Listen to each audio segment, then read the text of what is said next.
yung pong behind the big person, sa sinabi po ni Chief Garma, ay inyong ini-implicate ang ating Pangulo, ang ating former President. Ganun po ba? Hawak po si Chief Garma ng mas mataas. At ang mas mataas niyan ay ang dating Pangulo. Tama ho ba ako? Yes, Your Honor. Alam ko na ang kausap ni Superintendent Padilla ay si Presidente Duterte dahil familiar ko ang boses niya. Dahil sa sinabing ito ni Superintendent Padilla, kaya lalo akong napaniwala na ang tumawag sa kanya ay si President Duterte.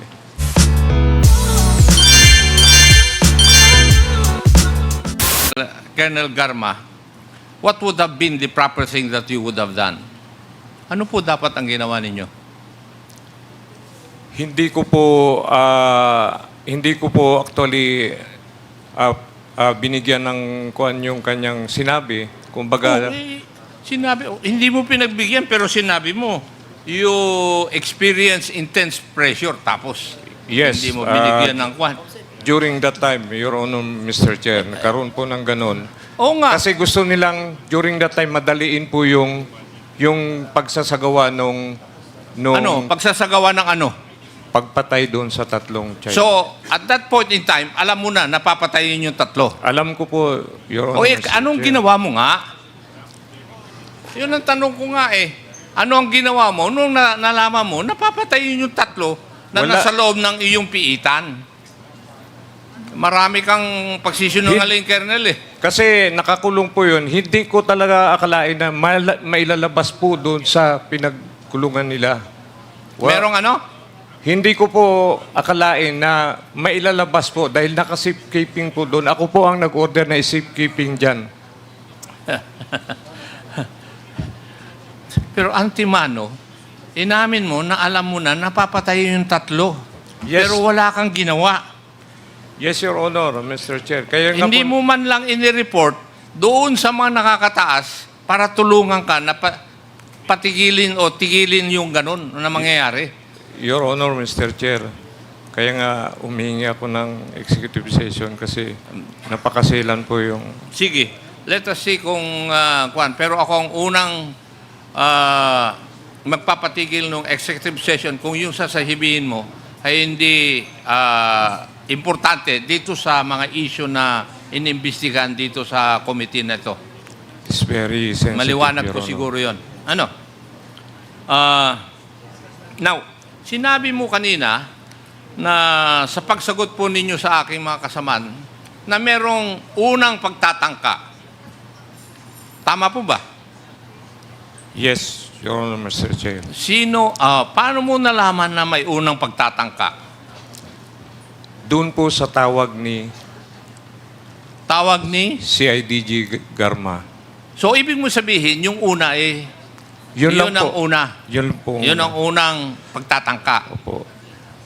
So, ano po yung nalaman po ninyo, yung pangalawang pagtatangka na sinabi po ninyo? Wala naman pong, yun lang po, yung unang usapan lang po na yun.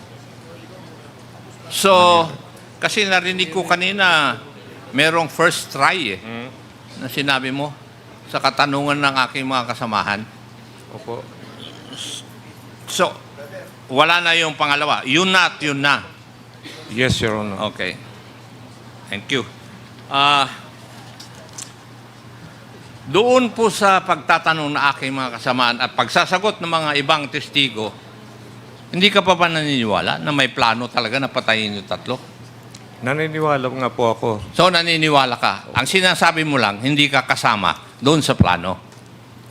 Naunahan po ako doon sa plano.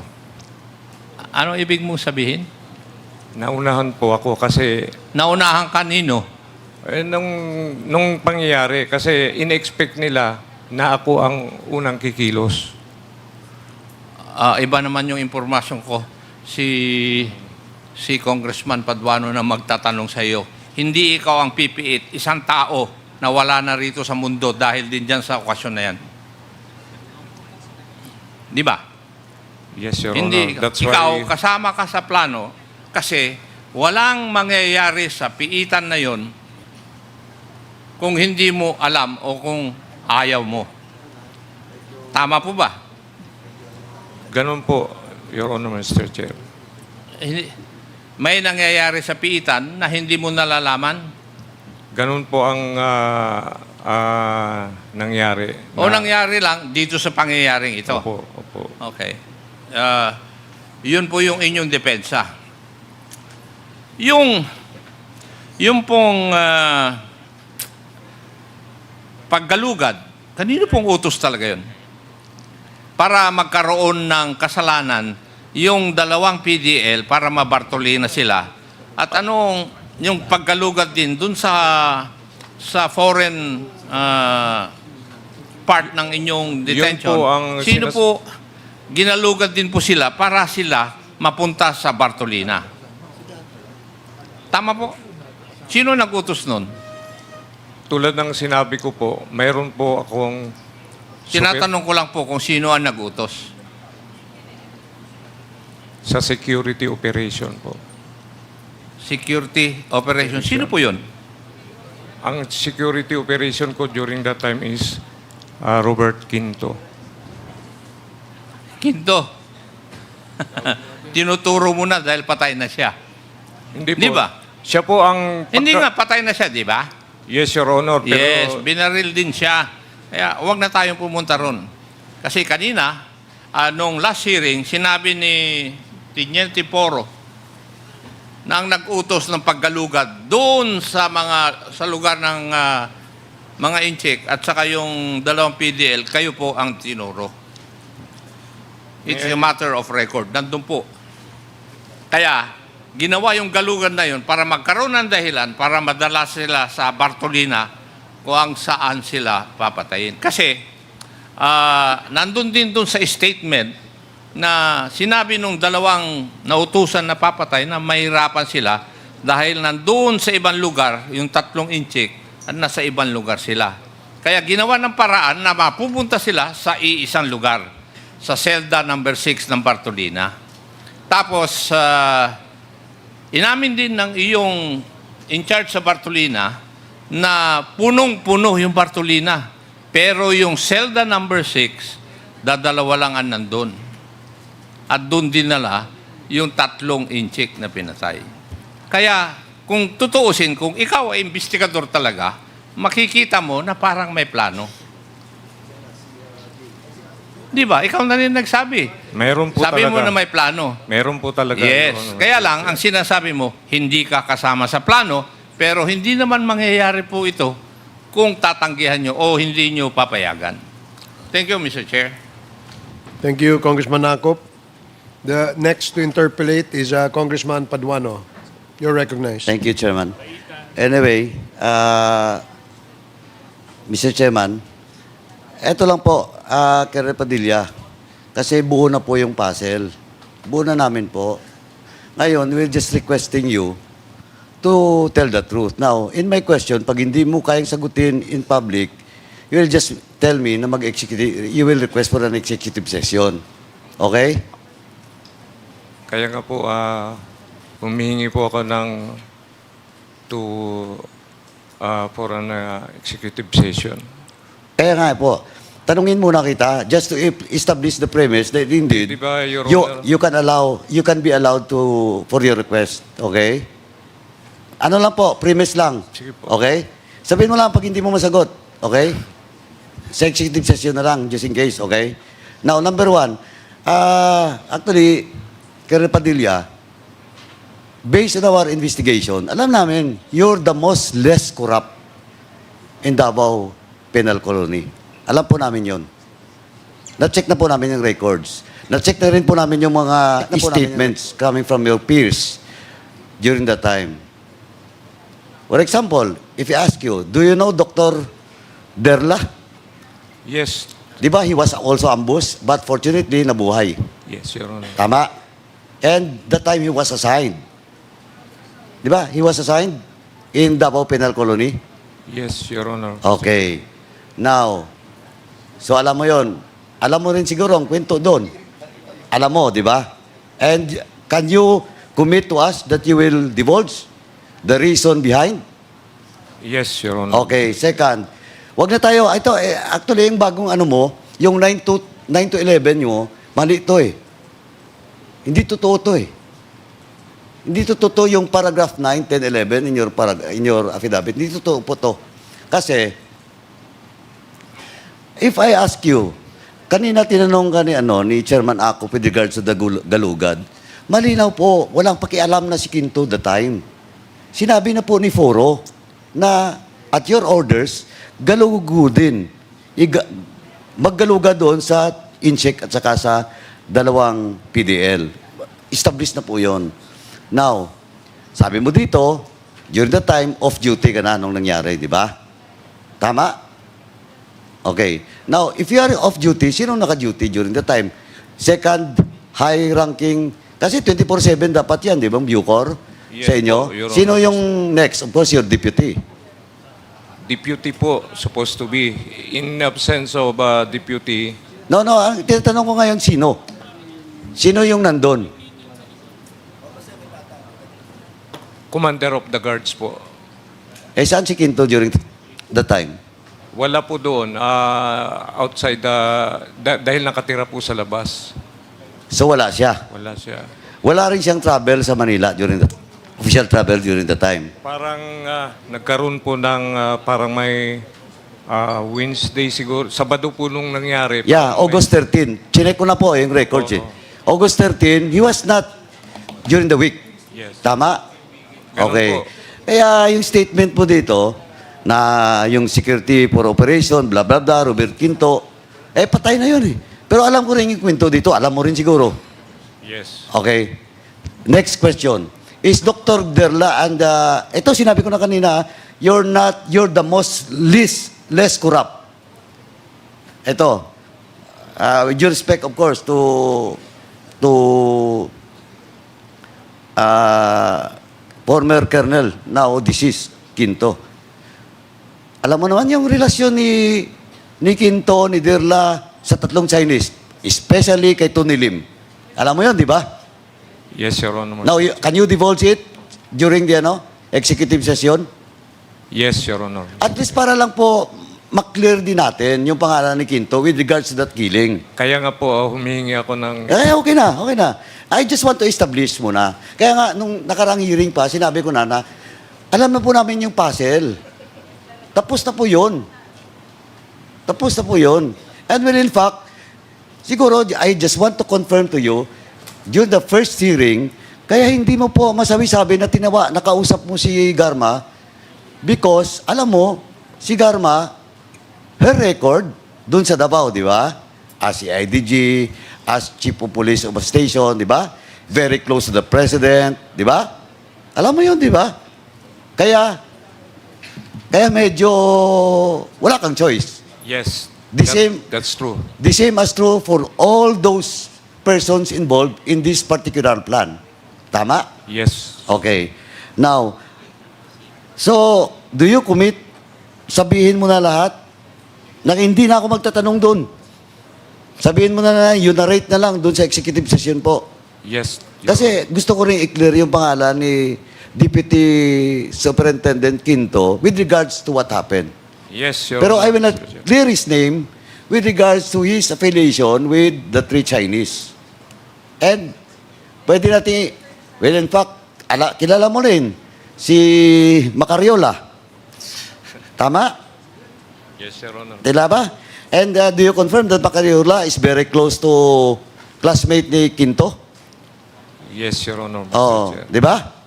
Okay, tell all ka na doon. Ayaw pa. Ayaw kasi as stated by Congressman Acop, pag hindi ka nagsabi ng totoo, we will cut short your statement yes, during the Your Honor. executive session. Yes, Your Honor. Tsaka po, marami pa po eh.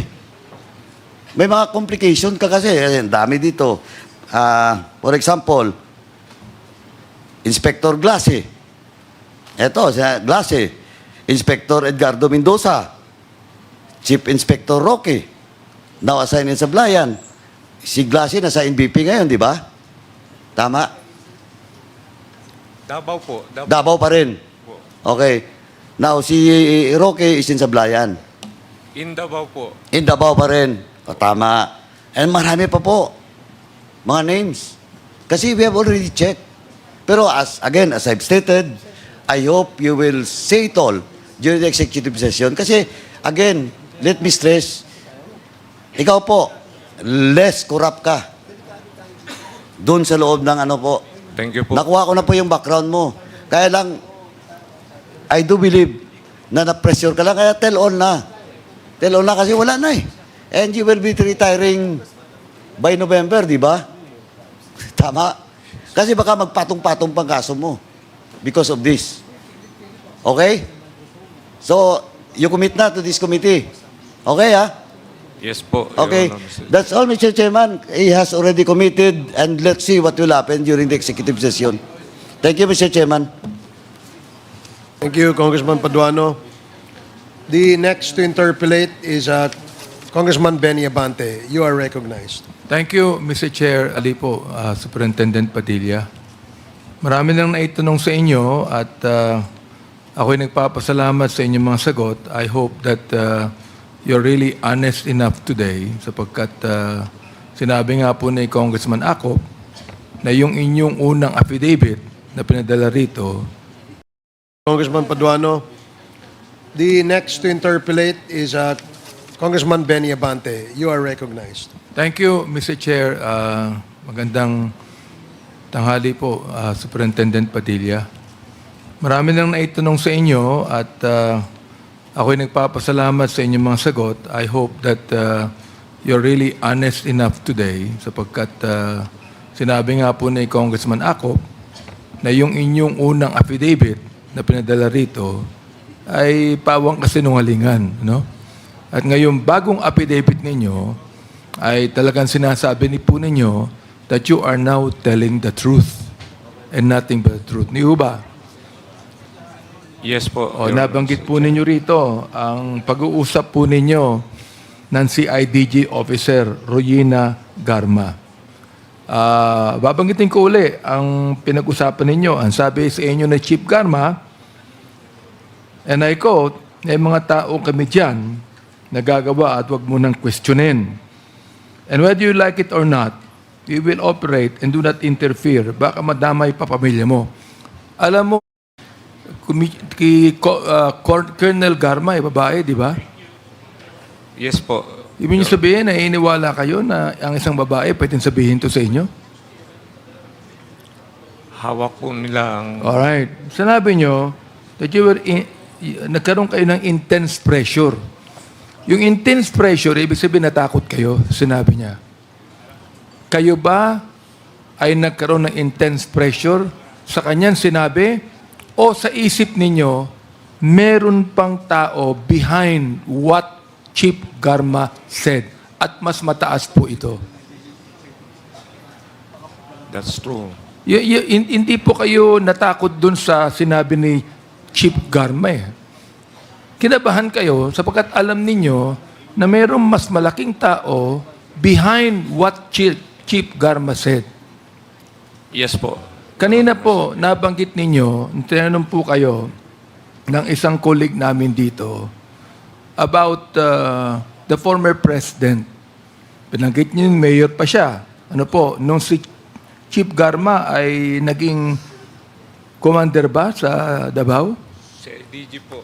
O therefore, ang binabanggit ninyo, ito. Yung pong behind the big person, sa sinabi po ni Chief Garma, ay inyong ini-implicate ang ating Pangulo, ang ating former president. Ganun po ba? Hindi ko naman po in-implicate, pero hawak po sila ng mas mataas. Okay, ibig sabihin yan, hawak po si Chief Garma ng mas mataas. At ang mas mataas niyan ay ang dating Pangulo. Maybe. Tama ho ba ako? Yes, Your Honor, Mr. Chair. Okay. Mr. Chair, yun lamang po, sapagkat atin narinig na binanggit po ni Superintendent Padilla na merong mas mataas kaya siya natakot tungkol sa sinabi ni Chief Garma. Salamat po. Thank you, Congressman Abante. Oh. 29, alam ko Sige na... po, number 29. Pakibasa po yung number 29. Alam ko na ang kausap ni Superintendent Padilla ay si Presidente Duterte dahil familiar ko ang boses niya. At number 30 po, pakibasa yung number 30. Pagkatapos ng tawag, sabi ni Superintendent Padilla sa mga kasamahan niya doon, tumawag si Presidente, nag-congrats sa akin. Dahil sa sinabing ito ni Superintendent Padilla, kaya lalo akong napaniwala na ang tumawag sa kanya ay si President Duterte. Colonel Padilla, ngayon nandito ko po sa harap ng mga miyembro ng Kongreso. Nasa harap ka po ng mga kapwa natin Pilipino nanonood. Ang dami-daming nanonood sa atin. At maraming nanonood all over the country, all over the world. May tanong po ako sa inyo. Naniniwala po ba kayo sa sinabi ni Leopoldo Tan sa number 28, 29 at 30? Mr. Chairman, if I may. Okay, Congressman Fernandez. With the indulgence of Senior Deputy Speaker, no, I think we're dealing deeply, with this discussion. And I'm just worried about the safety of Superintendent Padilla. Considering that he is a 64-year-old retiring in a couple of months, and at the same time, his family lives in Davao City. He is asking for an executive session, and he continually insisting that he be given a chance on an executive session. We all know that the sensitivity of the issue that we are tackling right now, and it entails the life of the people that love this guy. Although, Mr. Chairman, we have seen some inaccuracy on the new affidavits that he submitted to us, but nevertheless, we cannot counter, yung buhay na maaaring mawala sa mga testimonyang ibibigay niya dito sa ating kapulungan. And I think it is incumbent upon all of us to think about the family of Superintendent Padilla. Last hearing, I hardly questioned the Superintendent Padilla because I know that he was lying. And indeed, with the change of affidavit that he subscribed right now, I think somehow he's telling the truth. But not completely. Because there is an apprehension on his part. And considering the safety of his children and his family, I think it is just proper for us to finally, ipagkaloob po natin sa kanya yung request niya doon po sa executive session. And he divulged a lot of things. The name of Garma, the name of Edelberto Leonardo, na nabanggit kanina, the former president as well. And I think, Mr. Chairman, this is high time that pagbigyan na po natin si Superintendent Padilla. And if I may, Mr. Chair, kasi you are reading a lot of documents. Those documents that you are reading right now pertains to what? Superintendent Padilla. Yes, Mr. Chair. Tungkol po saan yung mga dokumentong yan? Ito po yung logbook ng ship commander during the event. Can you kindly submit that to us? Can we have that documents? Yes, Your Honor, Mr. Chair. Okay, sige. Thank you so much. And with that, Mr. Chairman, I move that we convene our Quadcom into an executive session. Before the Chairman. chair rules Mr. Chair. on that motion by Congressman Dan Fernandez, allow the chair to recognize our Deputy Speaker, Robbie Puno. You are recognized. Thank you, Mr. Chairman. Just a quick question to edify this representation, Mr. Chairman. In the issue of in the consideration of a request for an executive session, may I inquire what are the criteria for deciding whether we do or do not grant this request? Is it completely at the discretion of subject to a vote by the body? Or do we consider personal safety? Do we consider national security? Or other factors? May I please ask the chair for clarification on that issue? Well, in reply to Congressman Robbie Puno, if the committee, this is section 37 of our rules, no? It says that if the committee, on the sixth paragraph, section 37, regular and special meetings, if the committee or subcommittee deems that the subject matter of the discussion in a public hearing may endanger national security or may be offensive to decency or public morals, it shall conduct the meeting in an executive session. In our case, the parliamentary status is that Congressman Dan Fernandez made a motion to convert this hearing into an executive session. Earlier, there was a manifestation by Congressman Keith Flores and Congressman Abante objecting to the request that we grant executive session to Colonel Padilla. So, since there are objections and the motion is proper at the moment, then let us vote on the motion of Mr. Chairman. Congressman Dan Mr. Chair. Fernandez. Mr. Chair, if I may, Mr. Chairman, Okay. because prior to the motion that I manifested a while ago, the objection of Congressman Keith Flores and the Chairman Abante, there were no proper motion that was moved by the two of them. They have manifested their objection on having a executive session in relation to the letter that was given to us by Superintendent Padilla. So I think the proper objection must be done on the motion that I have manifested on this Quadcom, Mr. Chairman. Okay, Mr. let Chair, it be Mr. Chair. okay, Congressman Abante. I think there was a motion made by Congressman Keith Flores. Now, I'd like to explain my objection, Mr. Chair. No?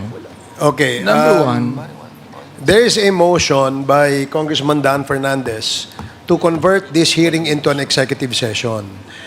Earlier, there was a manifestation made by Congressman Keith Flores as an objection to that request of Colonel Padilla, and which was also stated by Congressman Benny Abante, objecting to the same request. Now, since we want to decide this collectively as a body, we would like to give both the members of this committee who objected and state for the record the reason why they objected to in the motion to grant executive session to Colonel Padilla. So we would like to hear the objection first of Congressman Abante and then Congressman Keith Flores. Congressman Abante, you're recognized. yes, Mr. Chair, with due respect to my co-chair, Dan Fernandez, I objected because, number one, Superintendent Padilla already made it public and he has answered many questions already. As far as his affidavit is concerned. And number two, Mr. Chair, he has already actually implicated the former president by my questions, Mr. Chair, on the issue of the killing of the 3 Chinese drug lords. Yun lang po ang gusto kong sabihin, Mr. Chair. Thank you, Congressman Abante. Congressman Flores, you have the floor. Thank you, Mr. Chair. Mr. Chair, in light of the manifestation of Chairman Dan Fernandez, I will give Colonel Padilla a chance, Mr. Chair, to answer questions which he thinks should only be disclosed during an executive session. Thank you, Congressman Flores. So now, we will now rule on the motion of Congressman Dan Fernandez. Mr. Chair, can I ask for a 1-minute suspension? On the please? question raised by Congressman Robbie Puno, does the gentleman from Antipolo is satisfied with the reply of the chair? Just a further clarification, Mr. Chairman. Please Is it- proceed. The response that I hear from the chairman seems to suggest that the position taken by Colonel Padilla has been that it is for his personal safety that he wants an executive session. And according to the rules that you have stated, Mr. Chairman, that's not one of the criteria for granting an executive session. But, That's Mr. Chair, all, Mr. Chairman. Among others, the reason that Colonel Padilla cited is the safety, his personal safety and his family's safety.